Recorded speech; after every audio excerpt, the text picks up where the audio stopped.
Hello and welcome to the Dits on Wrestling podcast, the Royal Navy's only pro wrestling pod. And as always, which is nice to say these days, I am joined by my co-host, Anthony. How are you, dude? Hey, that's me. I'm doing pretty good. Excited. You watched AEW? I did. We talked about it in a previous episode. That was fantastic. Did. And if you haven't listened to it, you should go back and do that, because it's definitely worth your while. And now here we are. And we are. You followed through on your commitment. You watched some AEW. I'm excited to see what your thoughts were. And it was, all things considered, it was a pretty good episode. So I'm interested to see what your thoughts are and where we go from here. Yeah, like I'm glad that I'm glad that we did the episode last week, because like I've wanted to get into it for a while, and like kind of doing that gave me an excuse, and you did sell it pretty well. Obviously, if you haven't listened to that episode, go back and check it out so you can kind of gauge where we're going with this. But yeah, I did watch AEW this week, and pleasantly surprised at how much I actually enjoyed it. Okay. Admittedly, I did fall asleep in a few areas of the show, but that's nothing to do with AEW. That's more to do with the fact that I get about 2 hours sleep. I was gonna say that's more to do to like the 5-hour time difference in which you are ahead, so it's quite late when AEW is on. Yeah. So yeah, I slept, intermittently throughout the show, but I think I got enough of it to gauge how good it was. Now this episode this week is like it literally is a mishmash of things. It's a double feature. It is a double feature. That's a nicer way to say mishmash. But we did originally it's a more professional way of saying mishmash. And we are a professional podcast, as everybody knows at this point. Top in France. Top 50 in France. Come on, baby. Yeah, so we're doing a double feature. There we go. This week, we did have something planned originally. We were going to get somebody on and do an interview, but sadly that fell through. But as the professionals that we are, we were able to think on our feet and come up with this. Yes. And both of these things were going to be bonus episodes, but now they are a double feature on this week's show.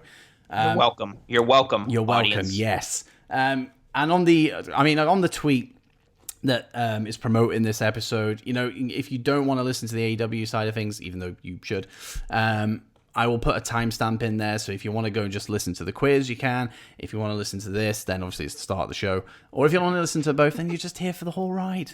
Yeah, which is, that's always good. Yeah. Don't half-ass anything. Anything worth doing is worth doing right, so see it through to the end, and it'll be worth your while. I sure am excited for what's going to happen on the back half of this episode, and as much as I am for the front. That's what she said, but also I am. There it is. So you get that's what she says in the first half, and pirate jokes for the whole second half. Yes. What a time to be alive. What a time to be engaged with the DOWPOD. You're welcome. You're having a whale of a time. Already. Oh, is that? Oh, you should have said that. I should. You should say that. Damn, that's a nautical reference. A whale of a time. Wasted it. Damn. I'll write it down. Right. Save it for the write next it down. just thinking, what was that pun that I said on the show last week? That was really something about. It was so good. Something about a dolphin. No, was it a shark? Shark of a time. No, that's not it. Sharks in the water. Crabs. See, no, crabs. Was it a crab joke? It's crabulous. Oh. See it. Oh. You should know. You should write down that whale joke and then seal it, and keep it nice and tight. See what I did there? Because seals are also. Are you actually writing? I hear scribbles. Whale. Whales. Just write whales. That's it. And then it'll come to it. Let's have a list of my puns. Whale. It'd be funny if you just wrote it down. So it's like, all right, so I'm going through. You're going through your notes. You're like, okay, AEW. Okay, here's how many listens we did. Why did I write whale in all caps? Whale. Am I wailing? Am I wailing? Like audibly wailing, or am I physically wailing? What is this wailing? Why am I wailing? It'd be funny if you wrote this in like your journal or like a diary, and then someone found it and they were like, this is the key. This is like why he went missing. Like, why else would he write whale in all caps? It makes no sense. There's 6 people in a room just scratching their like, break it down. Like, W is like the X amount of letters in the alphabet. Is it an anagram? What is this? Is it an anagram? If we rearrange the letters, do they stand for something different? Does each letter stand for a word? Was he killed by a whale?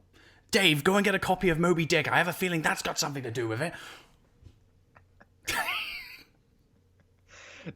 The paper in which he wrote this down on was white. Moby Dick is about a whale. That whale is a white whale. It makes sense. Go find a copy of Moby Dick. He was killed by Ahab. It's only fitting. Into the rabbit hole you go. Down you go. Oh. We're off to a great start. Amazing. For all the fans, for all the people out there who listen, who like love Moby Dick, that's like a huge, like they're all pop for that reference. I'm like, I know that book. And speaking of Moby Dick, AEW was fantastic this week. Nice segue. So I mean, as I said, I slept for a decent amount of the show. So what'd you see? What'd you see? So, Jesus, I saw Cody Darby. Okay, so let's start there then. What'd you think of that? I enjoyed it. Okay, did you like the whole thing? There was stuff that was kind of like why is this happening? And I tried to remember, like, before we started recording this, like, did that actually happen? Yes, it did happen. Like, Britt Baker hitting Cody with her shoe was very random, and I don't know why it happened. Maybe I needed to watch, like, previous episodes of AEW to kind of get it. It was Cody that got hit with the shoe, or was it I'm Dustin? Trying to remember now. I don't remember. Somebody definitely got hit by a shoe. I think it was Cody. I'm so distracted from I liked the match. I hated the ending. I didn't like Brandy coming out with the water. I didn't think that made any sense. I didn't. Yeah, I thought, like, even Jericho was kind of like. Yeah, why is she insinuating out here? Like, what's that going something on? Was going on with it? Like it didn't make any sense. I don't know.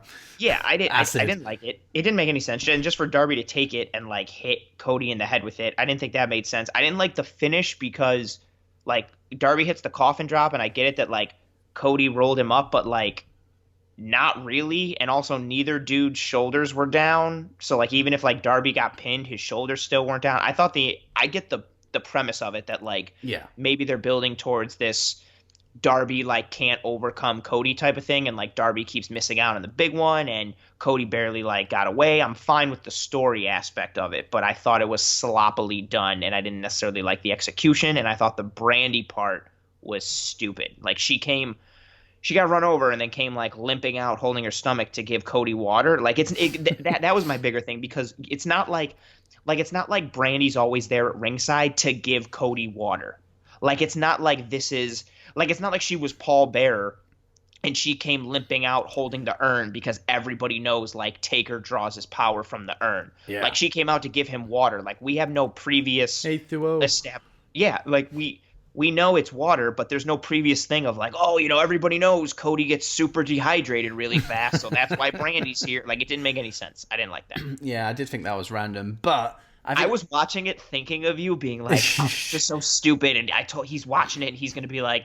This is what Anthony was fucking going on about. This is so fucking dumb. I'm like, why you made me look like a fool?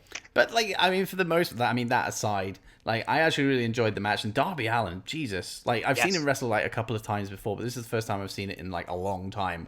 What a fucking talent he is!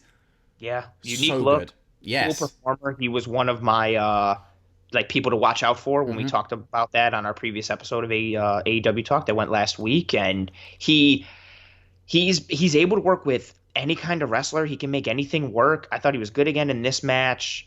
He's even better when he gets to wrestle like Sammy Guevara or other dudes that can like go like he can and do more like cruiserweighty type things. And he also works well with like big dudes because he sells the shit out of everything. Yeah. But yeah, I thought Darby did good again. I thought it was a good match overall. I wish you had some more of a banger to come into, especially like seeing as how much like I talked it up. But other than the ending, I thought it was fine. But in terms of like everything that surrounded it, I love the fact that AEW have the wrestlers as the crowd. I love that aspect of it because they're just cheering just random nonsense every now and then you've got like the fact that he had Sean Spears in the crowd as well, so they could kind of add that layer to it. Little things like that I really enjoyed. I was going to mention that as well. That detail was so perfect. And then like that Sean Spears was still like basically in character the whole time. He was rooting super hard against Cody. He glared at him when he came out. He wanted to like hit him when Cody got next to that part of the guardrail. Like, yeah, that was spot on with what you just said. Like that piece of detail, like it really it just adds so much to it. Like that interaction is, and that relationship is still maintained. But I still don't understand why Britt Baker hit him with a shoe. I don't. I didn't get that. I don't. I Is think she just being? Is that just her like I think she's just healing being it up, or Oh, literally hit her with itchy. She hit him with her heel. Hey-oh. Yeah, I think she it's was not the just only doing pun you'll hear on stuff. this show today? No, you're gonna hear a lot more. Yeah, you're gonna have a whale of a time. Damn it! I used it too early. You're gonna have a real dolphin of a time. Am I Whoa. right? Ooh, nautical stuff. And the second thing I really enjoyed, and this goes throughout the show, was Jericho's commentary. It was an absolute treat. He's been doing really great, and he's somebody who I think dudes that are really like in tune. Now, I don't want to say in tune with the business, but like who are fans of wrestling and who have been in it for so long. Like Jericho when he did commentary, CM Punk when he had his commentary run for a little bit. Even a more recent example, Samoa Joe, Yes, on commentary has been great. I think it's a really awesome thing when you get top level wrestlers to do the color commentary aspect, especially with somebody like Jericho, because what he's been doing in commentary is like trying to be unbiased, but at the same time he's also like talking shit about the people that he doesn't like. So he'll give you like, he'll be like, oh, Cody was like a great wrestler in college. He went on scholarship to Penn State. He was a great collegiate wrestler. He sucks and he can't beat me, but it's okay. It is what it is. Like, and just him doing that, like, oh, he had one bit when during the Lance Archer match, he was talking about how Archer is like unstoppable right now and crushing everybody, and he was like, if I had to face Archer, I mean, of course I'd beat him, but I'd have to do like this and that. Like, he's just really been nailing that kind of stuff. yeah. And there was a line in that main event as well that he said that like it popped me, but I can't remember what it was. I have to go back and watch it. But I was just like, Jericho's fantastic anyway, isn't he? But nice. I mean, is he not doing any like in-ring stuff, or is it? He hasn't been to a degree. They've been, I think, since the quarantine stuff, I don't think he's had a match on TV. He's had some in-ring action and some back and forth with Matt Hardy. Yeah. But hasn't really had in-ring action. And I know a lot of it, too, is based on like who they can have in the building, what they can do with the matches. Something that I found that was really cool, I guess. So they've been taping everything. Like all these like episodes they like taped in one setting in like one group of succession. So like that I don't know if you'd fallen asleep or not during it, but the match between the Best Friends versus Kip Sabian and Jimmy Havoc. I was in and out of that. Okay, but that match happened. Yes. Right. So they taped that match the same day that Trent wrestled Kenny Omega. So Kenny Omega and Trent had like a singles match. I think it was like 2 or 3 AEWs ago, but they taped them all on the same day. So Trent did that match against Kenny, and then later in the day did the tag match against Havoc and Sabian that we saw on AEW this week, which I thought was cool. But to connect it with the Jericho piece, I think, they've just been, because they've been trying to knock everything out in one setting and not have to consistently like bring everybody back and out of quarantine, and then based on who they can bring in and when, I think they've pretty much not restricted Jericho, but they've kind of kept him to the commentary booth and then all the different little vignettes and bubbly bunch stuff and things with Matt Hardy and Vanguard One and like the digital aspect to keep that feud alive rather than having him do like actual in-ring stuff. Yeah, I think that works as well. It's very, very good. You gotta do what you gotta do, especially it's tough. Like, I think we talked about it in last week's episode, like they've maintained consistency with stuff, and that's hard considering that they can't have certain people around other people and can't have like capacities of people at the same time. I enjoyed it though. I enjoyed it. It's not easy. Like because that's the one thing I was concerned about was in terms of like how many people they can have there and all that kind of stuff. Like the empty arena show essentially. That I was kind of like, I'm getting back into AEW and like there's no crowd, and like, is that going to kind of take away from it? And then I kind of thought, nah, it isn't really, because, WWE are offering that same exact thing at the moment, so I can compare them on that level. And then when the crowds come back, I can then compare them, on a different level. But I think what AEW are doing in terms of how they're managing, like, the quarantine situation and, who they've got available, blah, blah, blah, they're doing it a lot better than WWE. Yeah, I don't know why. I think I think it's the crowd part for me for AEW. I like the Yeah, wrestlers being at ringside. There's just something that, having some kind of presence yeah, helps. there's been just some sort of flatness that each NXT show has had, and I know that's again hard to say because everybody's basically filming and producing in the same way with the empty arena type thing. But yeah, I found it's got to be because of having the wrestlers at ringside and that potential little crowd interaction. Or maybe it's been Jericho, but yeah, I find myself not. I still notice that there isn't a crowd, but I don't find myself as distracted by that Yeah, watching AEW as I do the other promotions. and it was refreshing for me, to be honest. Wish- I liked it. Now I don't know what happened after that opening match. Where did we go from there? Can you remember? I'm trying to think of everything in succession. I know that tag match happened. I know we So the had tag match I saw a little bit of. It was basically Jimmy Havoc throwing weapons at people. basically, yeah. That's all I remember. It had some cool spots. There was some good chair spots involved. It had a good finish, but it was kind of just not meh, but it was fine enough, but nothing that like I'd write home about. And then there was also the Wardlow match. Did you see that? I caught the back end of it when he did like an airplane F5. Did you see right before that when he did that knee thing? Like the knee, yeah. Yeah, I thought I've seen him do. First off, two things with that. I don't mind Wardlow. I think he's promising, and I do like him. I don't like his finisher because I think it's just a knockoff of the F5, and it annoys me a little bit. The knee thing, I think, is very cool. I think that should be his finisher. So do I, even though it's like hard to set up, I guess, but I like it. But he's done it several times, and I've been like, damn, that looks like it could be botched. This past week, I thought he broke that dude's face. I don't know how. And I was reading some stuff online. They were like, people were talking about the jobber that he faced, like he didn't move his head in the right way. Like he was supposed to put his head or face like into Wardlow's thigh, but he didn't do it fast enough. So that's why he like ate most of the knee. But it looked brutal. And yeah, like it's a really cool finisher. It looks good. It just seems so dangerous to me because I don't know. And maybe it's because I'm not in the business, but I just don't know how you do that move and someone doesn't break their face.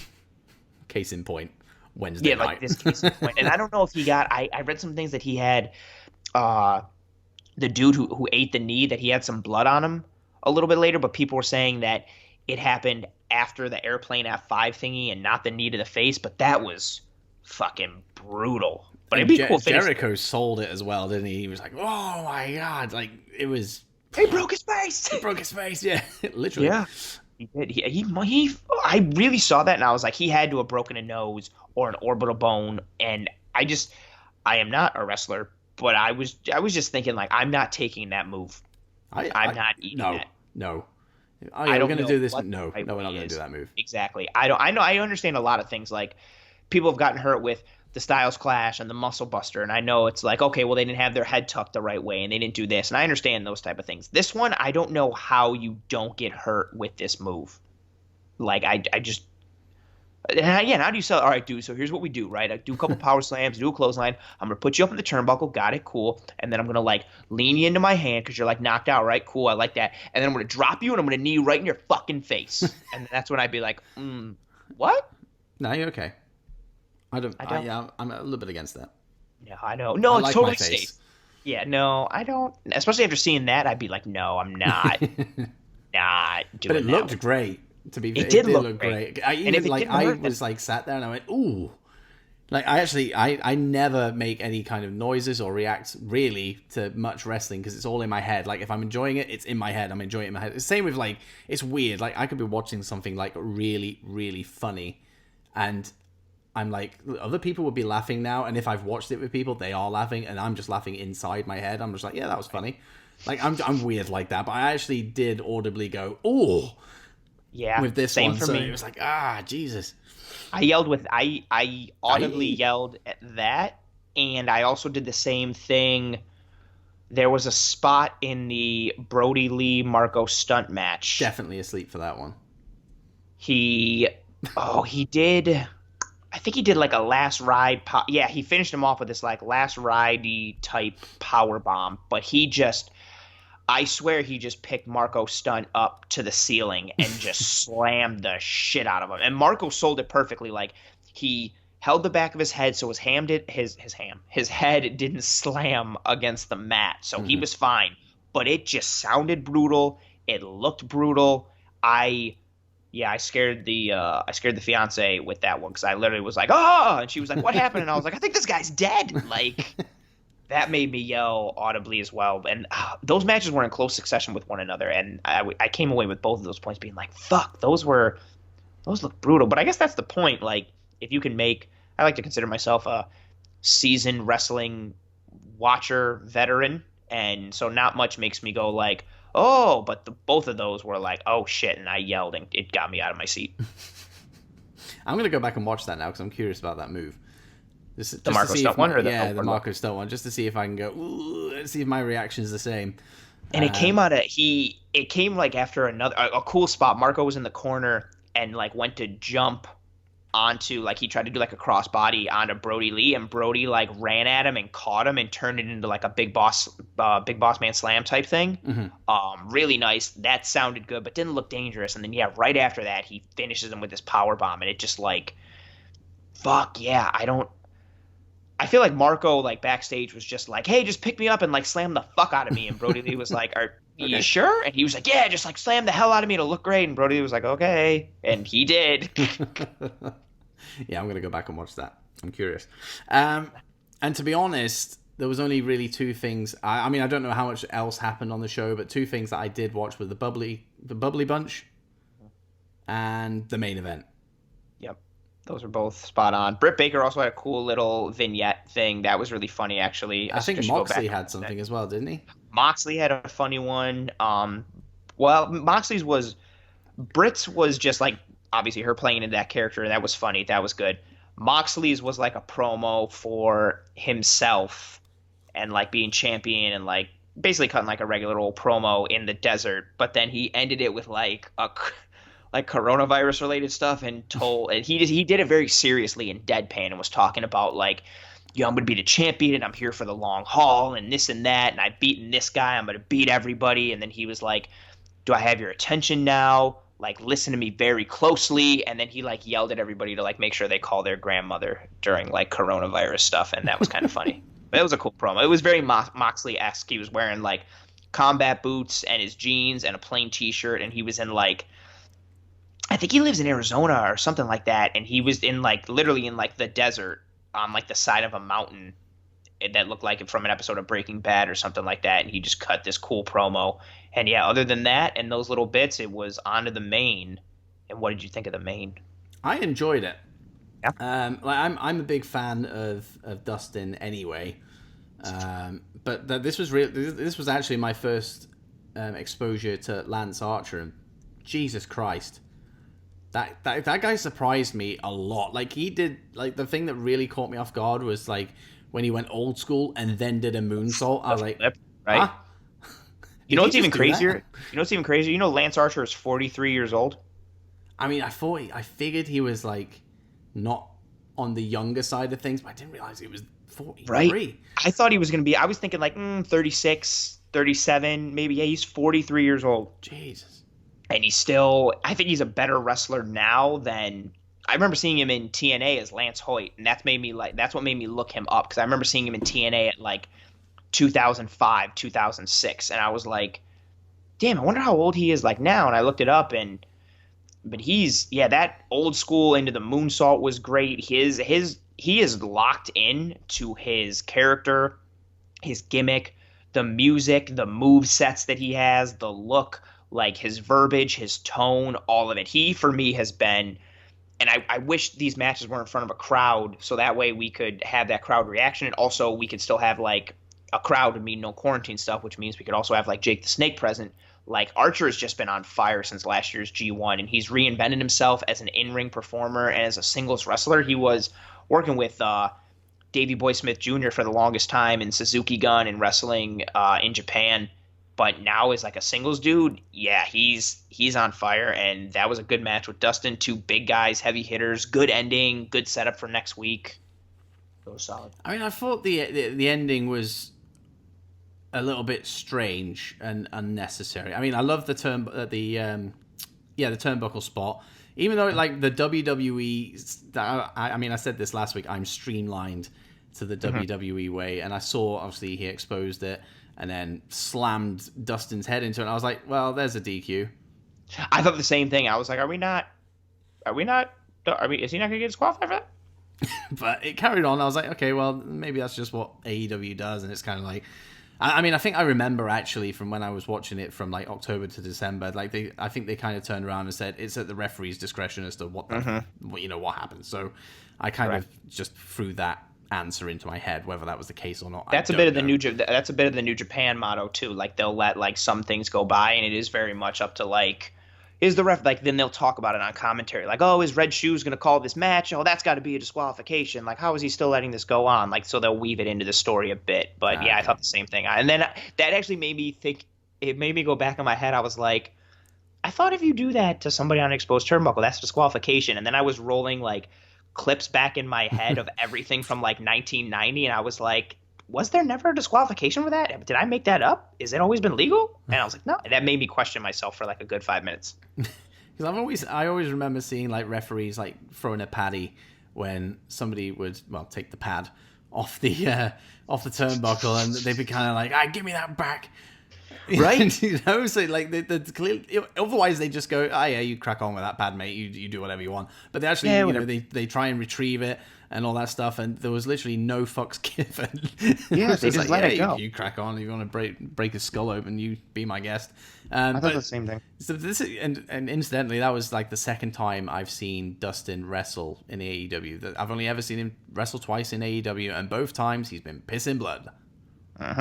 So he took this one pretty early. I was trying to figure out when.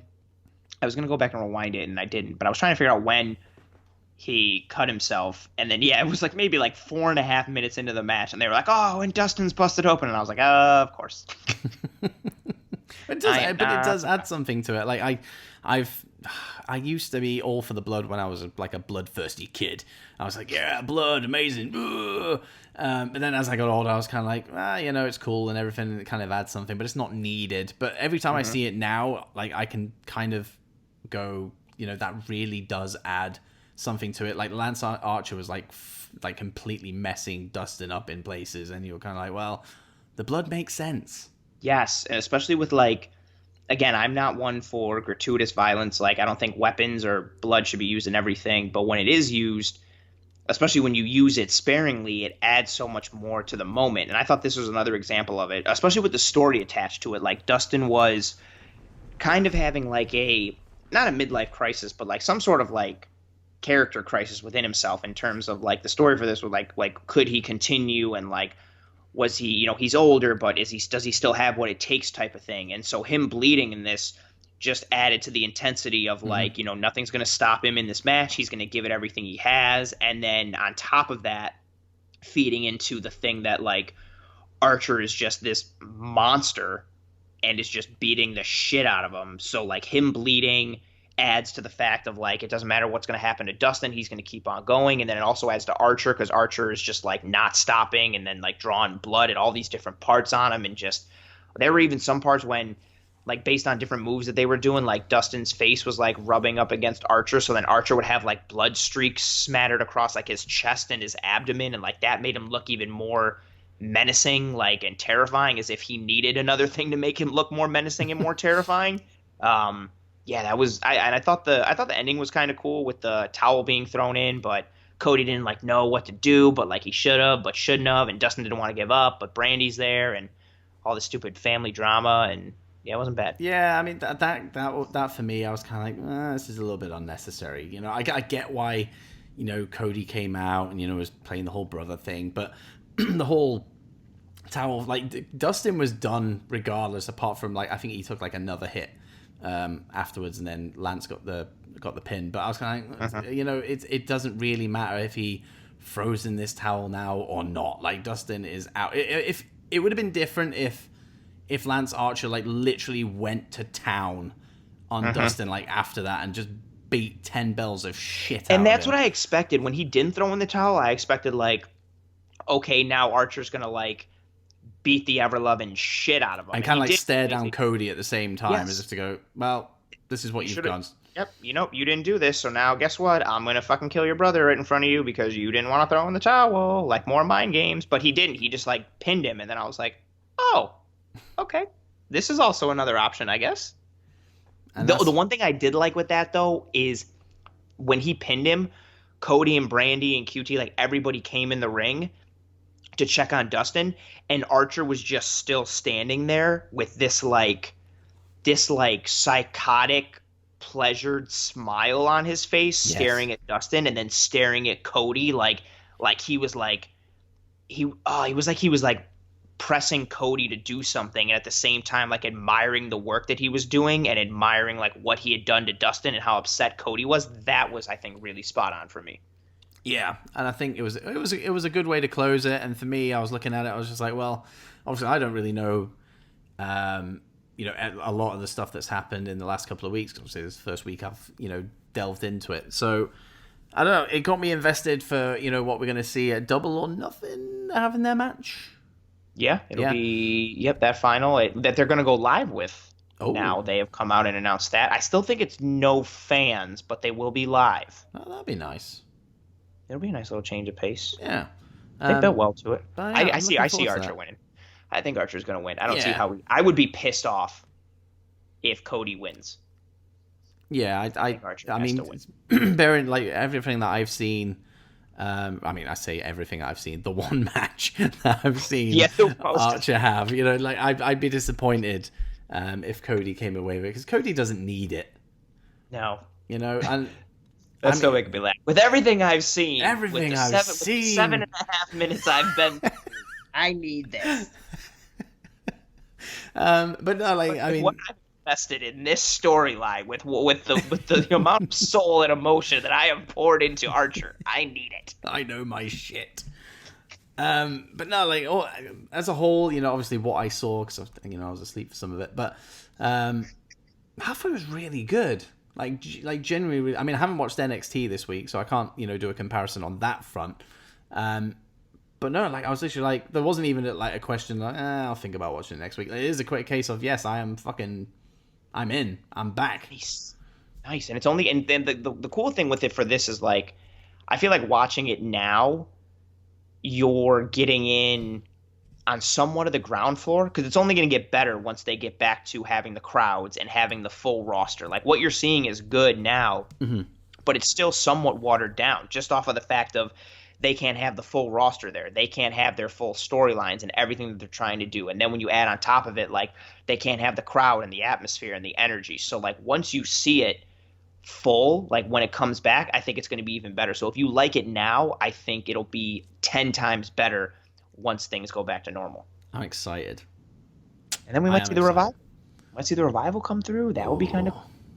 Think about that. I really think they're going to come. I know we spoke about it last week. I really think they're going to show up that first night that AEW is back in front of a live audience. They have to be there. I just see it. It's got to be. I mean, the big money is obviously Bucks and the Revival, or what they call now, the Revolt. Yeah, I think so. Yeah, so seeing those two, I mean, I'm not the biggest fan of the Young Bucks, but as you know, I'm a huge fan of I keep calling them the Revolt. Revival. I'll just call them the Revival because it's what I know. The Revolve. Yeah, I'm a big fan of those, so I'm really, really looking forward. I mean, obviously it's not set in stone, but I think that's ultimately obviously where they're going to go, because that's where the money is.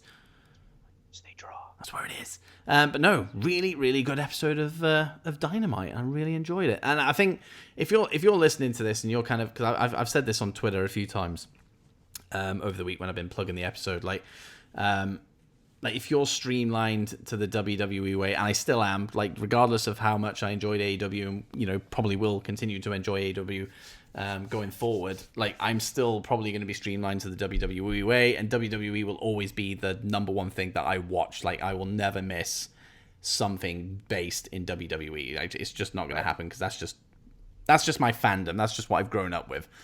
Right. But despite that, if you are that way, just open yourself up just a little bit more stuff, and I mean, for me, and this goes for a number of promotions actually, which if I've got the time I'll delve into, but for me, AEW is on free TV every single week. So like I have access to that thing. I have access to Impact. I have access to MLW. And in the next couple of weeks, apparently, having read something about it a couple of weeks ago, I'm going to have access to Ring of Honor as well. So oh man, all on free TV. So I've got all this wrestling that I have literally no excuse not to watch, because especially now I have a lot of time on my hands. So if you are inclined to follow, the WWA, just open yourselves up just a little bit. If you don't like it, you don't like it. At least you gave something a go.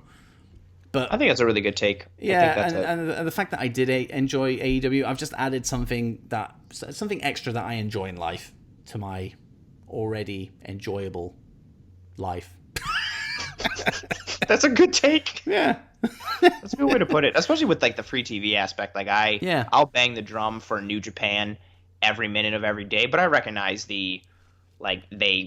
especially if you're indoctrinated to like the WWE way of things, like it's different to get on like New Japan's schedule in terms of like how they run shows and pay-per-views, and like they don't really have episodic shows, and then you gotta like it's 9.99 yen, and sometimes it's really difficult to like pay for New Japan World because it's on like a different like payment system, and it's weird. But like with AEW, I feel like for most people, especially here, like speaking in the States, like it's pretty easy to either put on TNT or find some sort of streaming service that shows it to you. And if you don't like it, I think you were spot on. Like if you don't like it, that's fine, but I think you should give it an open and honest chance and not go into it with like blinders on, or determine that you're not going to like it, or determine that you are going to like it. Just go in with an open mind, and if you like it, cool. If you don't, that's fine. But I think your example is pretty eye-opening for me, because I'm more versed in wrestling outside of WWE/WWF, so it's not uncommon for me to be watching wrestling that isn't WWE related. But you are very much like WWE is your prime thing and your main thing, and I fully recognize how it can be tough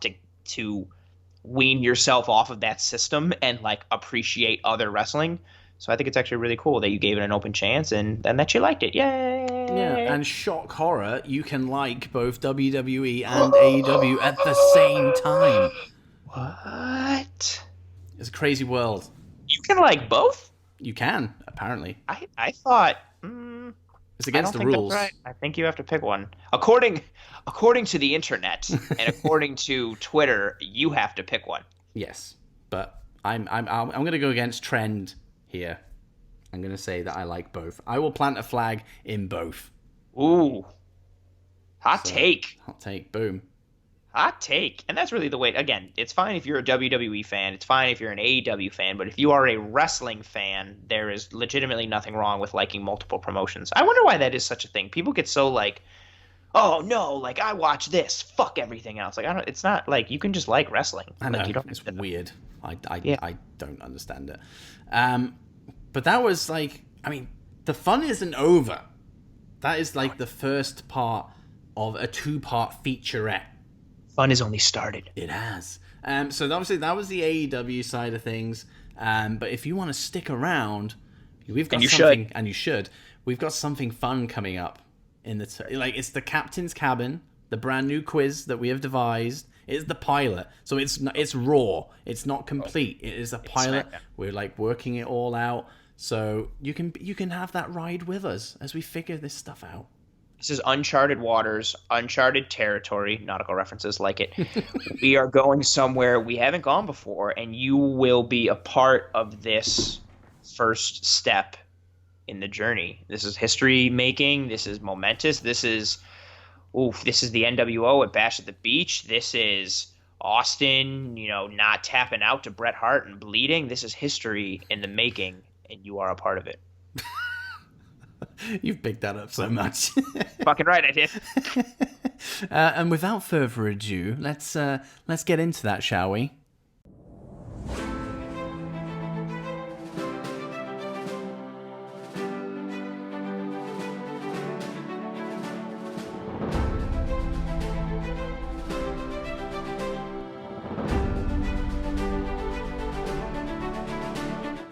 Welcome to the pilot of the Captain's Cabin, a brand new quiz show here on the DOWPOD. This is exciting stuff, isn't it, mate?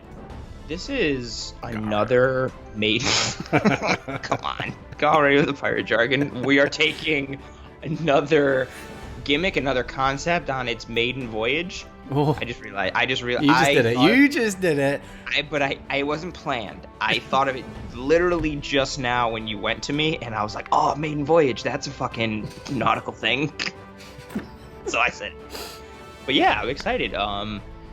This is another competition level thing that we're launching here, and another thing that pits us against each other, and I hope we don't embarrass ourselves with our lack of overall wrestling knowledge, and especially because we also pick some specialty things, as I'm sure you're going to lay out like how this quiz is going to work and what we're doing going forward. So I think it has the potential to be great, and also we might embarrass ourselves, but that's nothing new for the show. No, definitely not. as you'll find out next week, which we'll plug shortly, but less on that and more on the quiz. That would be par for the course, but since we're pirates, it would be par. Oh, dude. Sorry. I thought that was so stupid, but I really wanted to get it in. I just thought of that one now, too. And it's a success already. Gar. That'd be funny, that. Gar. That'd be funny, that be. This is so dumb. I'm sorry. Continue with your intro. So basically, if you've seen Mastermind, which is a sophisticated quiz show, which is completely opposite of what we're going for, it's basically that, but with a pirate theme, as you might have gathered to this point. Gar. So what we wanted to do, because we've seen other pods do quizzes, and I think people have reacted to them really well, and it is a good thing because it gives you the opportunity to bring people on that you might not have brought on in the first place, and you can create that spirit of competition, because we will have a leaderboard when it comes to this and put all the points up and make it all look nice and fancy. So we figured we'd want to do it ourselves, and we'll see if we can put our own take on a quiz, where it's not just question. I mean, I guess it is question and answer, but to throw a little bit of a gimmick to it. So if you've seen Mastermind, which I don't know if it exists anywhere out of the UK. It might do. But you didn't hear it. You've never heard of it, have you? No, you asked me if I had heard of it. I thought, and I still think I do, when you say it to me, it rings some sort of bell in my head. But then when I looked at specifics for it, it was not something that I was familiar with. Yeah, so basically, you go on the show, and you do a round of general knowledge, and then you do a round of specialty knowledge questions. So general knowledge in this case, it's all wrestling general knowledge, but in the actual show, it's literally it could be anything. And then the specialty subject, you can go, I want to do my specialty subject on shoes. And then you get asked about shoes for a minute and a half, whatever it is. Whereas on here, general knowledge is general wrestling knowledge, and the specialty is whatever you know most about in wrestling. So, for example, today, you're going for Bret Hart, and I'm going for Brock Lesnar from when he came back to WWE, so 2012 onwards. Correct. So, correct. That's the gist. Correct. I wanted you to be like, yeah, but because it's a wrestling podcast, of course, the general knowledge, part will be about underwater engineering. I mean, it's a given. Or pirates. Just pirates. Help yourself. Pirate general knowledge. You heard about that new pirate movie that's coming out? It's rated R. No, for fuck's sake. I got a bunch more in the bag. They're all coming out on this one. It's so dumb. I'm going to try and not set you up for any, but you're still going to find a way to creep them in. I am 1,000%. But that's basically the gist. You'll face the first mate as part of your general knowledge, so Ant will ask those questions, and then you'll face the captain in the captain's cabin, moi, with the specialty questions. Maybe that's why we're trending in France, because you say moi, and you have said au revoir a couple times, so maybe that's why we're trending so high on the France charts. And I do make English words into French words quite often as well. This is true. That explains a lot. It just is my thing, really. We're big in France. We are. Previously top 50 podcast, wrestling podcast in France. Previously top 5, previously top 8, previously top 20. It's a gradual slide, but a slow slide, which is nice. But we'll also slide back up. I know that's not how slides work, but it'll happen. We'll be the awkward fuckers walking up the slide that just annoys everybody else. Yeah, right. That like, yeah. Excuse me, can you get your kid off the slide? He's climbing up the slide. And then you just get pissed off and you just take out the legs, and then it's just it's a shit show for everybody because they're fucking headbutting you. Did your kid just hit my kid? Well, your kid was climbing up the slide, so I don't know what you want. What do you want from me? What do you want? Obey the bloody slide etiquette, you stupid woman. Sorry, your kid doesn't. Yeah, dude, I love how it's a me. Immediately, I think we're both picturing the same angry woman who's complaining. I think if it was a dad, they just wouldn't care. They're just like, whatever. Yeah, I'm not getting involved. I'm just quite happy just getting rid of responsibility for the child for at least 5 minutes. You know how much corn costs at a pirate market? Oh yeah. Go on. A buccaneer. Fuck me. A buck and ear. Get it? Because a buccaneer is a pirate term, but also buccaneer means $1 and ear of corn. Oh dear. Oh dear. That's where this has gone. This is gonna get us back up in the French market. It's right here. I'm doing it for the ratings. Oh dear me. I'm done. For now. Right, hold them in. Okay. This is supposed to be really serious, and you're taking the piss. You're right. I'll stop taking pisses. This is like the most serious thing you'll ever do, and you're just mocking it. All right, I'm done. I'm ready. Mocking the I should get some kind of focus because I'm not trying to get housed here, especially considering I've picked an area of specialty. But again, it's all on the quiz asker. Yes. Depending on how I could. Your specialty is Brock Lesnar from 2012 to current. I could be like on the April 25th, 2015 episode of Monday Night Raw. What kind of pants was Brock Lesnar wearing? Tracksuit. That would probably be the answer. Yes. Yeah. Boom. Track pants. Guaranteed 1 point in the bag. Black track pants with some sort of white stripe or design on them. Yeah. So yeah, that's basically the concept. I mean, this is the pilot. So don't expect this to... This is why we're tagging this on the end of an episode rather than being the episode, because we just want to trial it and just see how it goes, and it's just a little bit fun. If you've stuck with this episode all the way through, this is kind of like a little treat at the end. A little bit. And you get a lot of pirate jokes, apparently. I mean, I thought that was a given. Apparently more like apparently. Get it? Because pirates have parrots. Fucks. Woo! We're having a good old time. COVID-19 can't keep me down. I mean, who do you want to face the questions first?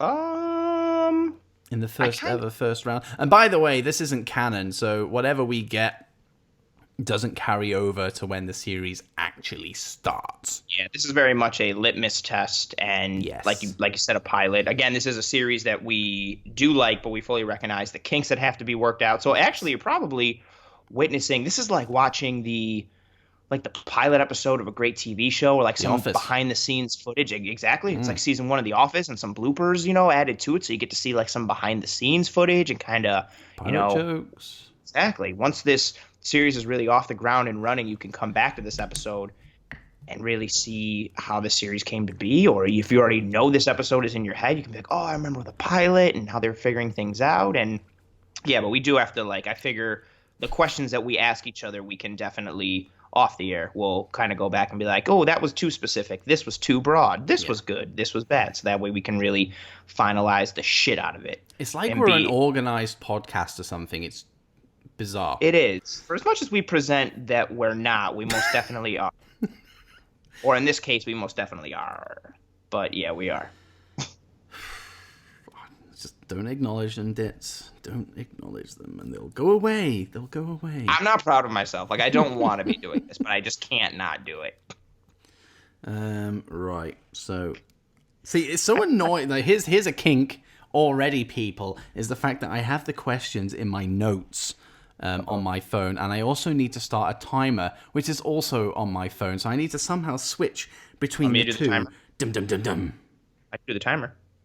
You could do the timer. Could do the timer. That is a genius idea. I don't know why I didn't think of that. That's why there's two people here. That makes sense. Do that. I mean, like, I could do it. I won't, but, like, I could. Do the timer. All right, timer it is. And start. So you want... So I'm being asked questions first? You are being asked questions first. I don't want to be asked questions first. Oh, well, it's tough shit. Fair enough. I'm the captain here. You strike a hard bargain. Bargain. Jesus. Timer.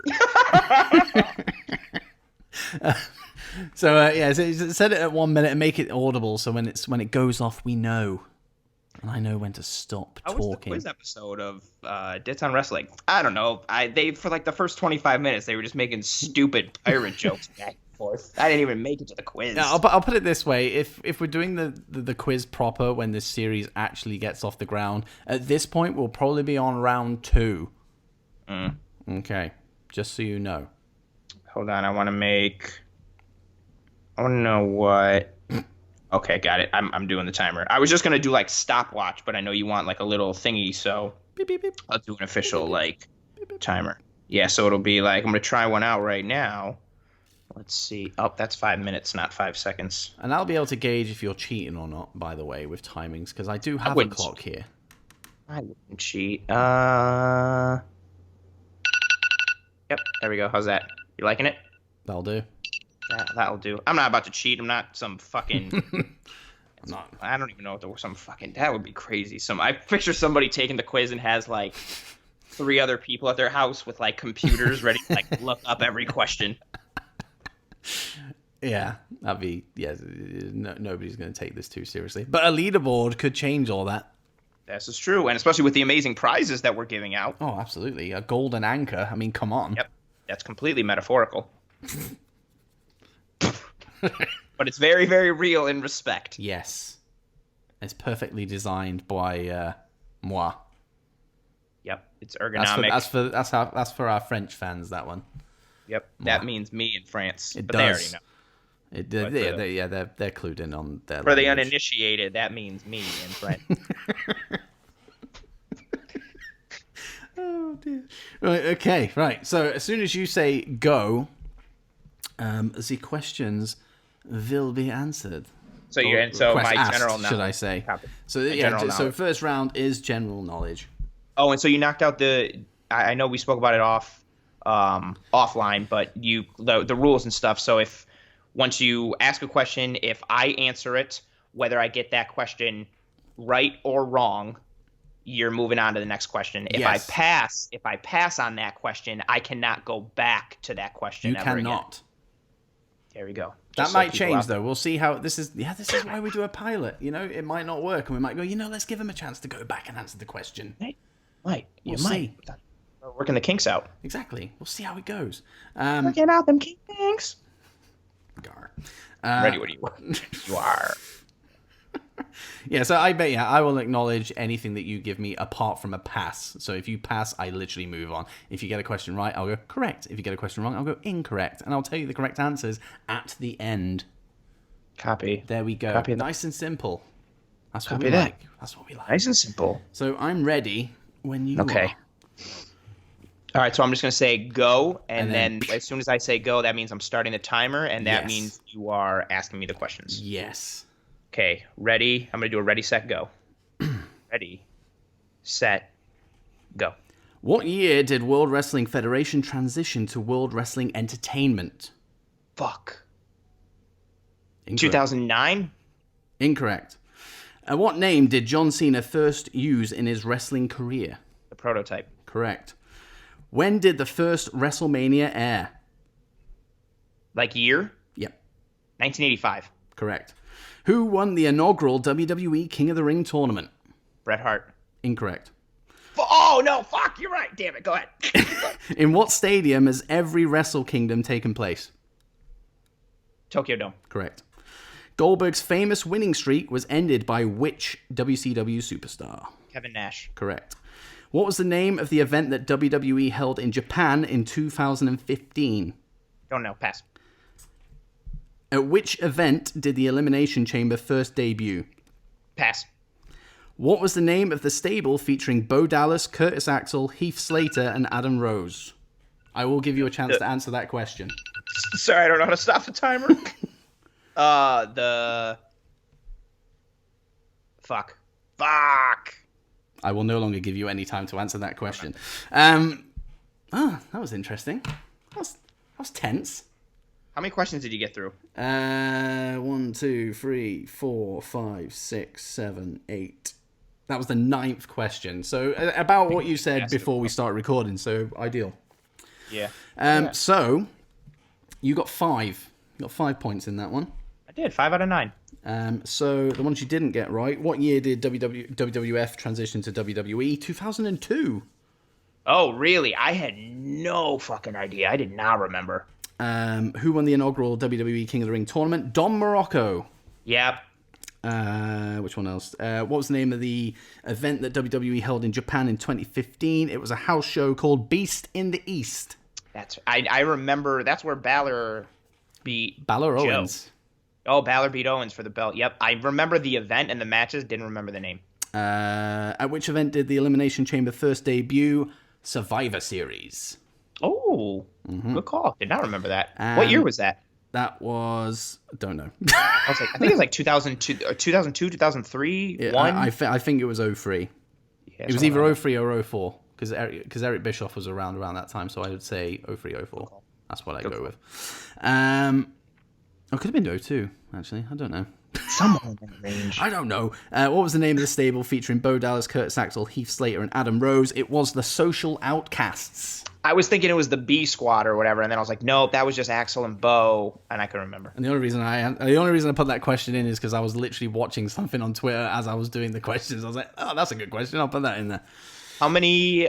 You had more questions, right? 1, 2, 3, 4, 5, 6, 7, 8, 9, 10, 11 more questions on top of that. Copy that.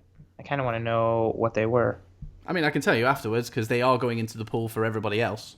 Oh, this is true. We will. That's a fair point. I was gonna say just ask them and we won't count it, but I was like, nope, they're gonna go into the pool. So I will delete every other fucking question that I've asked because nobody. So I got 5 out of 9. Now, does my specialty round go now, or are we going with you? My general knowledge this time round. Your general knowledge. Obviously, usually it'll just be a case of them doing it, so it'll be their Right. general knowledge and their. Right. And then I think we found a nice little. If you've started to ask a question as the timer is ending, you can answer that question, even though. Obviously, not a piss take amount of time. No, but like you started asking Yes. specifically in this, and you asked that social outcast question. You started asking it with like 4 seconds left on the timer, and then you gave me roughly another like 3 seconds to answer it once the timer went off. So Yeah. I think that was pretty good. See, I'm pretty proud of myself. 5 out of 9. I'll take it. Yeah, I'd be happy with that. So over half. I'll take it. Right. I'll do the time on my end. Copy that. This is where it doesn't go off. See, everyone's learning, like, the process of this thing. It's fantastic. We're learning. Yikes, that's loud as fuck. Yeah, I put that right next to the... I like it. I don't think I even heard it through the mic. I think I heard it in the world from... Oh, perfect. He's a pirate. Pirates of the Caribbean. There you go. Jack Sparrow. But why's the rum gone? How loud? There we go. Perfect. Right, you can shut up now. I thought you were going to leave it on while you were answering. I was like, this is fantastic. Do it. Oh, the tension. There will be some music playing. Not in this, because I can't be bothered editing that in. But in the actual proper thing, it will be a thing. The tension mounts. Oh, yes. Right, so I guess same again. When I say go, I press the timer and you start firing questions at me. Yes. Are you ready to go? I am ready to go. Here we go. 3, 2, 1, go. What was Hulk Hogan's last WWF pay-per-view appearance before he went to WCW? Pass. Who did The Undertaker beat at WrestleMania the year before he lost to Brock? Triple H? Incorrect. Triple H paid Rikishi to run down Stone Cold Steve Austin at which of the big 4 pay-per-views? Oh my god. Royal Rumble. Incorrect. What promotion was Stone Cold Steve Austin at immediately prior to being in the WWF? ECW. Correct. What was Shawn Michaels' original finisher? Oh, pass. The first official TLC match happened at what pay-per-view? WrestleMania. Incorrect. Damn it! The NWO debuted at what pay-per-view in WCW? Sold Out. Well, the NWO debuted at what pay-per-view in WWF? Ah. There's the timer. I got one more for you. This one's kind of up your alley, and we'll count it if you get it. Okay. Kurt Angle debuted at what pay-per-view? Oh my god. Oh, I thought you'd know this for sure. It doesn't have to be the specific year. It's just that pay-per-view. Ah. Okay, I'll make it easier. Kurt Angle's first loss was to who? That doesn't help. Really? Oh, man, I thought you'd get these for sure. He's your boy. He's on your Rushmore. I suck. Taz? Yeah, that was his first loss. There you go. I'll count that. Please let me count that. That's fine. That would be 2. Fuck. I'm counting that. All right, okay. Wait, Okay. the TLC one, I fucked. Oh.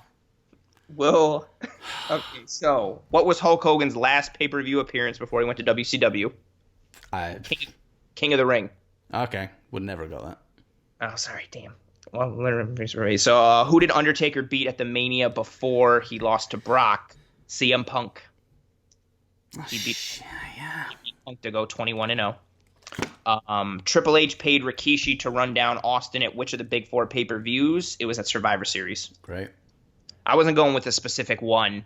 I was going to count it if you just said Survivor Series. I wasn't looking for like Survivor Series this specific year. And date. And date. Fuck that. What promotion was Stone Cold Steve Austin at before he went to WWF immediately? ECW. That was correct. Yeah. My one. What was Shawn Michaels' original finisher? It was Elbow officially drop. It was officially the teardrop suplex, but it was just basically like a side suplex. Great. I would have accepted any type of suplex answer.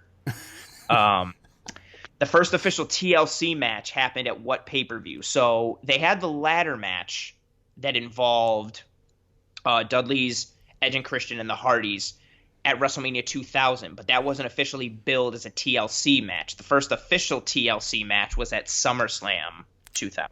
Yeah. I was just going to accept SummerSlam if you said SummerSlam. I knew that as soon as I fucking got it wrong. The NWO debuted at what pay-per-view in WCW? Bash at the Beach. Yes. Why didn't I say that? Now you get it. And I thought you get it because we spoke about it in the rankings episode with Headlock when we did their gimmicks. I don't know why I said Sold Out. It was in my head for some reason. Well, Sold Out, it's kind of like an NCW or an NWO pay-per-view. I don't know why I was going to say NCAA. That doesn't make sense. And then follow up to that one, no, separate question, but the NWO debuted at what pay-per-view in WWF? Yes, now you get it, man. See, I the timer went on that one, so that's true. I didn't get it. And then Kurt Angle debuted at what pay-per-view? He debuted at Survivor Series 99. And Kurt Angle's first loss was to Taz. So officially you got 1 out of 1. You got 1, 2, 3, 4, 5 incorrect, and you passed on 2. So you got 1 out of 8. Great. But then afterwards I knew the other 3, so I would have got 4 if I was thinking about what I was doing. But okay, that's not great. The time puts a lot of pressure on you because you're thinking like, oh man, I got to answer these questions, I got to do this. But like honestly, like my tactic that I'm going to be going with now is if I don't know, like if I feel like I don't know the question in the first like 5 words you're going with, I'm passing. Oh yeah, that's why I was literally, it's a whole pass. Pass. Fuck, right. That's bad. Do you want now? And now we go back to me for my specific specialty questions on Bret the Hitman Hart. I think I feel like I don't know what my actual specialty was. I just said Bret Hart because he's my favorite wrestler of all time, and now I'm actually curious to know if I made a terrible mistake here. We'll see. We shall see. Right, I am. Let me just add that general knowledge. There we go. I got 5 out of 9, and we add these 2 rounds together, right? Yes, we do. So that comes up with the total amount, and that's what goes on the leaderboard at the end for everybody to see. I got 5 out of 9 first round, and you got 1 out of 8. That's what we're looking at right now. Okay. Keep reminding me of that. Great. I know I'm not doing it like that. Okay. Right. So, you are in control of the timer. So, as and when you're ready, you shout "go" at me, and away we go. Do that same thing. I'm going to do a ready, set, go, and then I'm going to hit the button. Yes. Okay. Copy that. Ready, set, go. Who did Bret Hart co-win the 1994 Royal Rumble with? Lex Luger. Correct. What was Bret Hart's first proposed gimmick in WWE? Don't remember. Pass. What year did Bret get inducted into the WWE Hall of Fame? Bret had his acting debut in a deleted scene in what 1994 movie? Who did Bret defeat in his first WCW match? Pass. Bret Hart's 2 King of the Ring victories came in which years? Oh, fuck, pass. Bret made his in-ring debut with which promotion? Stampede Wrestling. Correct. Who were the original members of the Hart Foundation? Bret Hart and Jim the Anvil Neidhart and Jimmy Hart, technically. Correct. How many WWE World titles did Bret Hart win? Like how many championship runs? Yep. 5. Correct. What is the name of the junior ice hockey team that Bret Hart founded? The Hitmen. The Calgary Hitmen. Oh, fucking hell. Good job. Correct. What year did Bret appear on WWE Raw to reconcile with Shawn Michaels? Oh, don't know. Pass. So you got 5 all right, Alarm. I get it. You got 5 again. Okay. On your specialty. Ooh. You didn't think I was getting you. I came up with that. I was literally going through. I was like, these are really easy, or they seemed easy to me, and I was like, I know I'll fucking throw him off for this ice hockey question. But gee, fair play to you. Have you ever seen the jerseys for him? Yeah, I looked at because I was on Wikipedia for that question. And apparently, caused a bit of controversy, so they changed it, and then changed it back in 1996. There you go. Yeah, they did. I'm mad at the King of the Ring one because I know what happened. I don't know the years. Well, I'm about to tell you. Get ready for this. So which ones did you get? So what was Bret Hart's first proposed gimmick in WWE? Mm-hmm. Cowboy. Oh, that's right. He had the stupid fucking tan hat and the like the vest that doesn't close type thing. Good call. I fucking knew that. I panicked. What year did Bret get inducted into the WWE Hall of Fame? 2006. Genuinely no idea on that one. Bret had his acting debut in a deleted scene in what 1994 movie? Natural Born Killers. Really? Mm-hmm. Didn't know that. I don't know if you got this one. Who did Bret defeat in his first WCW match? Didn't get it. Ric Flair. Bret Hart's 2 King of the Ring victories came in which years? 1991 and 93? And 93. I knew 93 because that's the year he won it. Like, won it. And then, damn. What year did Bret appear on WWE Raw to reconcile with Shawn Michaels? 2010. No idea. And seeing as these are your specialty questions, I will add. I'll give you the other 3 that I have and just see how you go. Ooh, okay. Bret debuted in WCW as a special guest referee for a match involving who? Oh, Sting and Hogan, Starrcade 98 or 7. Incorrect. Wait, really? Mm-hmm. Oh no, that's right. He interfered. Ooh. That is true, but not the first one. No, yeah, and they botched the fuck out of that. I don't know. Eric Bischoff and Larry Zbyszko. Oh, yeah. Fuck, good call. Good call. What was the first championship match that Bret competed in whilst in WCW? United States title. TV. And at what event did Bret Hart win his first WWE World title? Fuck, like a Coliseum video house show against Ric Flair. Yeah, Superstars. I would have accepted that. Oh, it was a super. I knew what it was. I didn't know what the name was. You know what's super annoying is ironically, and I should have known that because I was looking it up. I was trying to watch that on the network. It's not on the network. Really? I can't find it. I've gone through Superstars. I've typed in like every keyword possible for Bret Hart, Ric Flair, Superstars, Coliseum video, like different types of things. It's on YouTube in 2 different parts, like 2 15-minute videos that you can watch it on. I was literally trying to find it like last week and I couldn't. That's odd. Yeah, it's super odd. I don't know why. And maybe if someone's listening to this and you hear this and it is on there and I was searching for it incorrectly, I would love for you to tell me what it's under. Because I genuinely spent like 25 minutes trying to find it and I couldn't. Yeah. I'd like to watch that. I'd like to watch that. It's not bad. It comes out of nowhere. I remember seeing it when I was little and I didn't know like what. I saw it on video, obviously. But I had like it was just so weird because I had never heard that that's how like Brett won his first title, and it comes out of nowhere. You can tell the crowd like it was not expecting that whatsoever. It's a bit bizarre that that's the way they went with it, to be honest. It was going. I think there was something going on with like Flair and Hogan. It's part of a larger thing, and they had to get the belt off of Flair, so they had to drop it to Brett, and it was that house show, that episode of Superstars is in Canada. Yes. So the crowd goes like quite crazy for it. Well, there you go. You did not think I was going to get the Calgary Hitmen, did you? No, I didn't. I was like, yeah, he's not getting that. I actually wanted jersey. Like those jerseys were sweet when they first came out. And I thought they were pretty neat. Yeah. I'll take that for another 5. So I got 5 out of 9 again. Yeah. How many questions did I ask in that one? Maybe 11. 1, 2, 3, 4, 5, 6, 7, 8, 9, 10, 11. So 5 out of 11. So I got 10 so far. Yeah.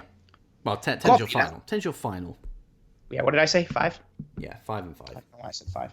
5 plus 5 is 10. Yeah, boy. But why's the rum gone? Yeah. Okay, so I have 1. Or are we counting the Kurt Angle one? I'm not. Damn it. So I need to get 9. I don't want to set that precedent. Shit. Right, okay.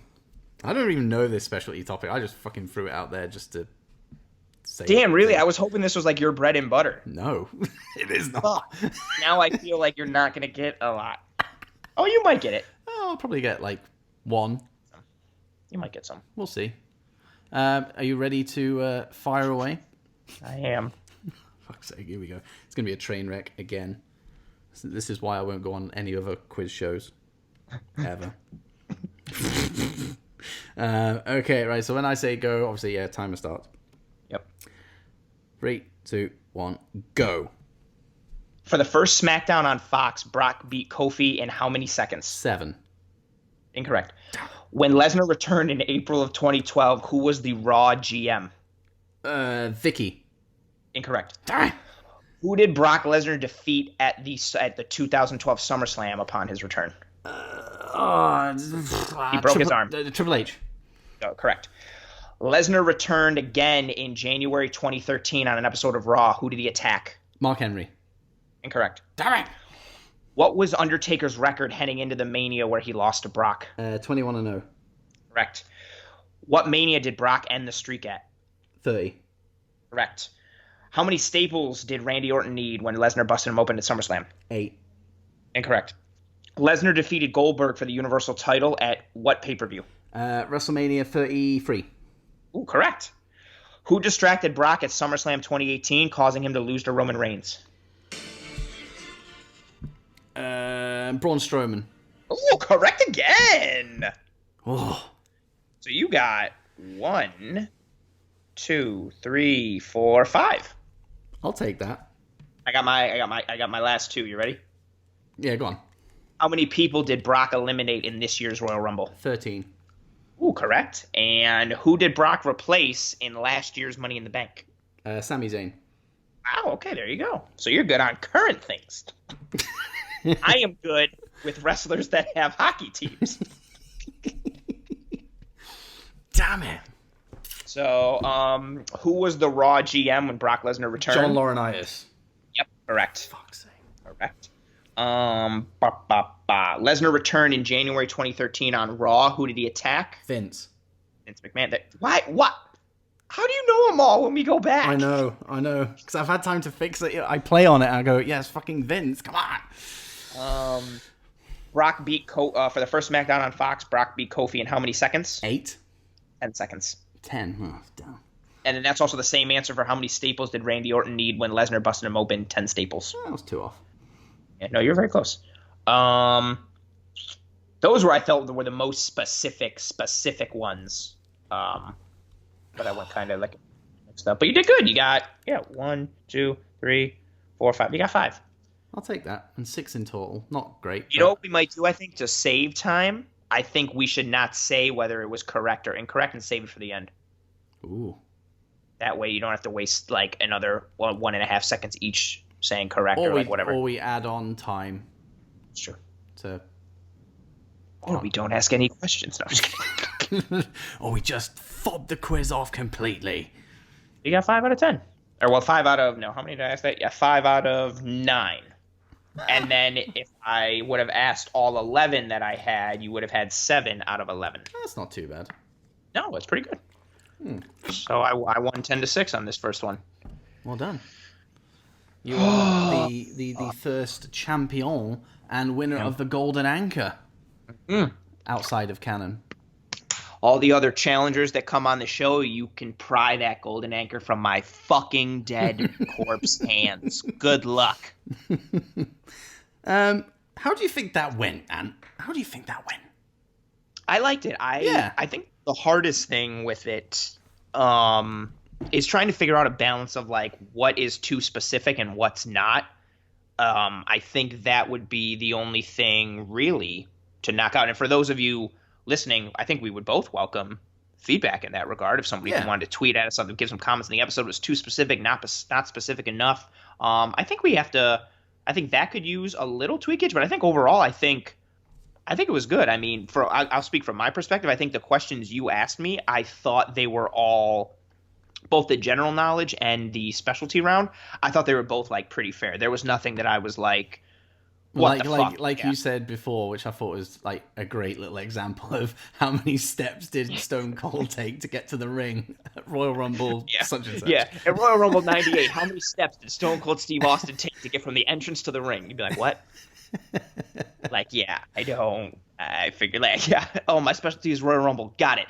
How far from the ring is the guardrail at every Royal Rumble in the using the metric system?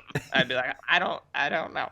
So from my perspective, I thought the questions you asked me, I thought they were pretty fair. I thought they were something that if you watch wrestling, you should know or could know, and they weren't like too abstract. They weren't too minute and too detailed. I thought it was good. But I guess from your perspective, then how did you feel?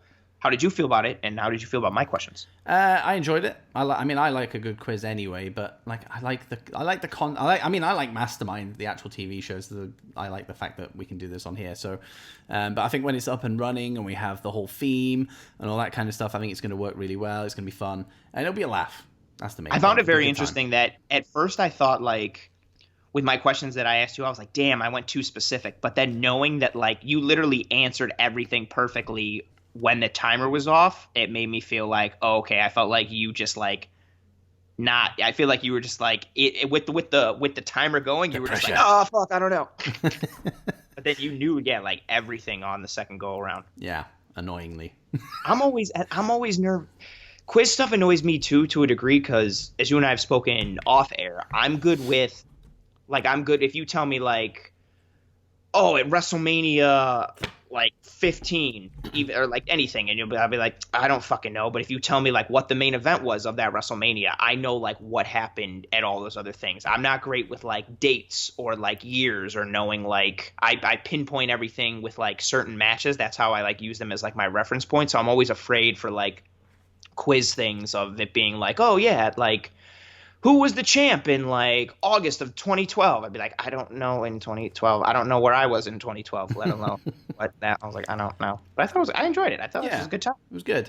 And I think, I think you've kind of got the gist here, and this is probably how it's going to go going forward. But we're going to be focusing, I'd say probably in general knowledge questions anyway, on the mainstream stuff like WWE, and then everything that falls under that umbrella, WCW, ECW. I did have a few questions that branched out a little bit from that. Yes, so like I like Impact, that. Ring of Honor, but like they were just like the odd ones that will catch somebody out. But most of it is like the mainstream stuff. I like that a lot.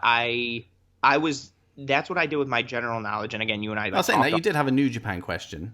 So. I did have a New Japan question, the Tokyo Dome question. And I was trying to, that was my thing, and you and I spoke about it earlier offline again.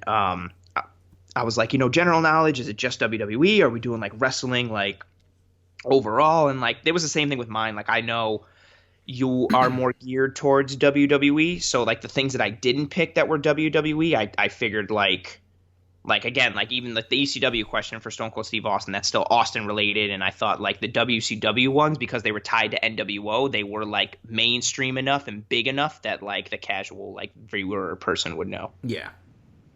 I thought it was good. Yeah, I thought it was good. And then obviously, if somebody comes on, they go, my specialty is like that you could name like a random fucking promotion that I don't even know about, and I go, yeah, we'll do that, and we'll just research questions, you know. So my specialty is like the New Japan G1 from 2011 to 2017, and we could be like, okay, yeah, that's the perk of this thing. That's the magic of it. What color were Okada's boots during the 2016 G1? One question, I actually would know the answer to this question. What were Ric Flair's? What color were Ric Flair's boots when he special guest refereed Stone Cold Steve Austin versus Undertaker at Backlash 2002? Correct answer: red. I was gonna say red. Yeah, but that's pretty much his standard. I mean, I feel like red is his go-to attire. Red, the green. He should wear black to go with the uniform, but but he's Ric Flair, man. He's gonna do his thing. Styling, profiling. I think he's tremendously overrated. Yeah. But there you go. Captain's Cabin, pilot, in the bag. In the bag. And it's safe to say it's going to come back. I think so. I like this. I liked it a lot. To come back as well, so... That's true. Ant won't stop. A&T won't stop. Previous guest on Draft That is coming on to do a stint in the Captain's Cabin himself, so that should be fun. I'm going to put him through the fucking ringer. He's going to go do hell. Ooh. And then there'll be some... like. This thing won't, obviously we've been recording like for 40 minutes for this quiz. It won't take that long because we'll just quickly like discuss it and then get straight into it. So probably like a 15-minute thing, but because we've been obviously talking about other stuff and playing with kinks. And I hope that's been enjoyable, by the way, listening to us like the kinks turning and the cogs turning, you know, like all that kind of stuff.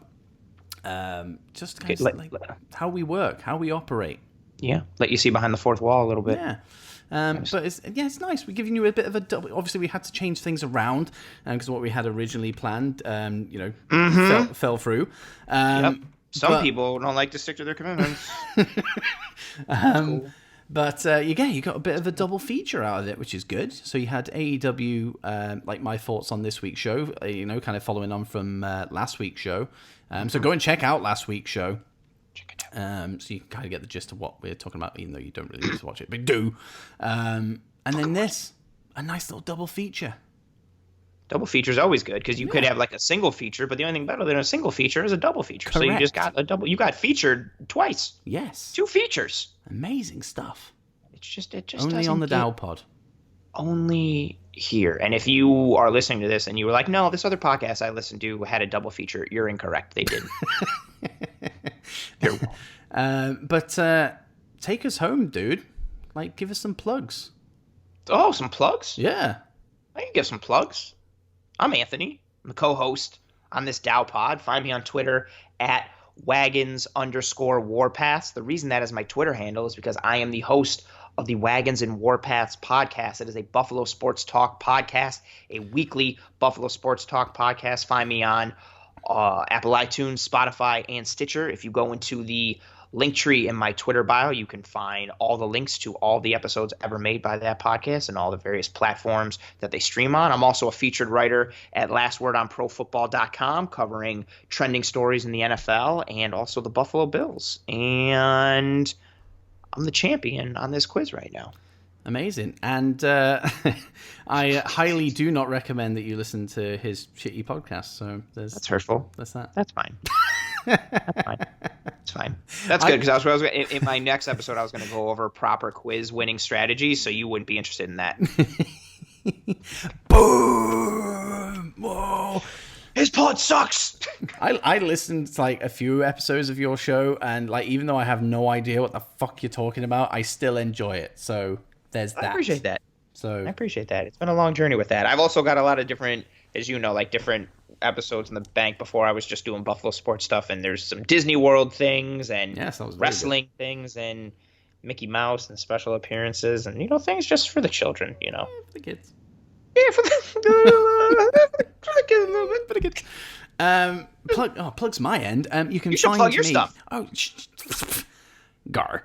You can find me on Twitter Oh, you son of a bitch! There we go. At Dits on Wrestling, you can find all my stuff on there. So my wrestling stuff, my gaming stuff, my YouTube stuff, it's all on there. So if you want to come talk to me, come talk to me.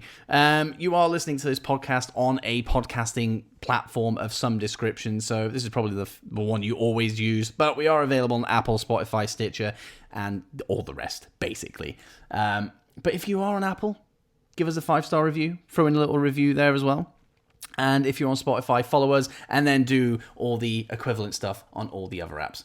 And then Dits on YouTube as well. My YouTube channel, I do wrestling, I do gaming, I do everything in between, but not really. So many options. So go subscribe to that as well. I think I'm like 3 away from 50 subscribers, so get me there. That'd be fun. But next week on the show... Oh boy! Now I mean, I'm just going to assume, but if you didn't enjoy it, then you're not human. We did the worst WrestleMania card ever for WrestleMania, obviously, and it was a pre-show experience where we basically just pre-showed the hell out of it, created our own little universe, our own little match build-ups, some storylines, matches, gimmick matches, all that kind of stuff. We are returning with that next week, but we're doing obviously Money in the Bank. Yes, and this Money in the Bank worst card ever theme will continue in the universe which we have set in motion with our worst WrestleMania card. So we fully recommend, this isn't just to plug that, but we fully recommend you go back and listen to that worst WrestleMania card ever match. You know, you want to see, who won all the matches. You want to know between Seth Rollins and Buddy Murphy in their ladder match, you know, who was the first one to build a ladder and win that match. You want to know who won that main event between Nia and Tamina in the Shadows match. Chasing Shadows match. Chasing Shadows match. Classic. Yeah. Everyone wants to see a game of tag at WrestleMania. Correct. That would, like, you want to know who came out of that as the champ. You want to see the Red Light District match where there were hookers around the ring as lumberjacks. There's a lot of things going on. So it's important to know, in order to know where you're going, you have to know where you came from. Yeah. And where we're going and where we're going to be with this Money in the Bank card, you should hit that WrestleMania card so you know how we got there and why we got there. And it's going to be a big event. It is. I'm very excited. Location TBC. Yep. That will be released live on the episode. Live, kind of. In fact, you could actually, because the episode drops on a Sunday, you could actually listen to our pre-show of the actual pre-show, and you'll probably enjoy it a lot more. Oh, yeah, you might. So it's also pretty great. That's a thing. That should be a thing. France loves it. France loves it. They are big fans of the worst card ever named. They're just huge fans of Tamina, so they saw that we booked her in the main as the champ, and they were like, yes! Yeah! Sacre bleu! I fucking love it. How many French people did I just offend with whatever I just said? I don't even know what that means. How many English people have I offended every time I say a word in an English accent? True. Probably a lot. The whole nation. The whole nation. The whole nation. But that's next week. Very exciting stuff. But I hope you enjoyed this double feature. And I've split this in terms of when you can listen to it. I've put the timestamps up. So if you've only listened to the quiz, go back and listen to the first half, because you should anyway. If you're a fan of this podcast, listen to the whole thing. But if you stuck by for the whole thing, then thank you. That's very nice of you. Thank you. Yes. Be better. Yes. Stuff. Yeah, good stuff. But yeah, we'll see you next week for some Money in the Bank pre-show.